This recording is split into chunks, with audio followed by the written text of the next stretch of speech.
Subscribe to our channel by clicking the subscribe button. Click the bell button and enjoy the latest uploads from our channel. अस्सलाम वालेकुम नाज़रीन, आपको अपने channel में welcome कहती हूँ। शुरू करती हूँ अल्लाह के नाम से जो बड़ा ही मेहरबान और नहायत ही रहम करने वाला है।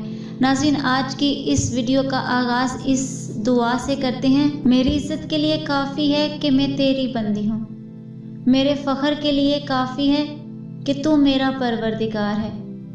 तू वैसा ही है जैसा मैं चाहती हूँ, मुझे वैसा बना दे जैसा तू चाहता है।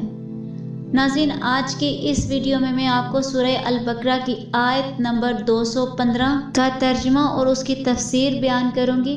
तो वीडियो का आगाज़ करते हैं। आपसे सवाल करते हैं क्या खर्च करें, तुम फरमाओ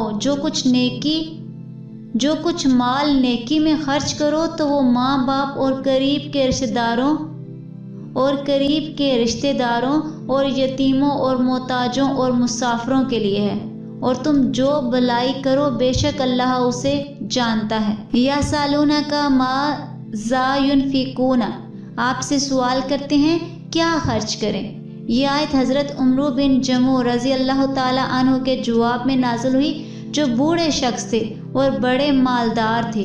उन्होंने रसूलुल्लाह सल्लल्लाहु अलैहि वसल्लम से सवाल किया था कि क्या खर्च करें और किस पर खर्च करें। इस आयत में इन्हें बता दिया गया कि जिस किस्म का और जिस कदर माल कलील या कसीर खर्च करो इसमें सवाब है, और खर्च करने की जगहें ये हैं, यानी वालिदैन, रिश्तेदार, यतीम, मस्कीन और मुसाफिर। यहाँ दो मसाइल ज़हन नशीन रखें। नंबर 1, इस आयत में सदका नाफिला का बयान है, और नंबर 2, माँ बाप को ज़कात और सदकात वाजिबा देना जायज़ नहीं। आज की इस वीडियो में इतना ही। दुआओं में याद रखिएगा। मिलते हैं अगली वीडियो में, तब तक के लिए अल्लाह हाफ़िज़।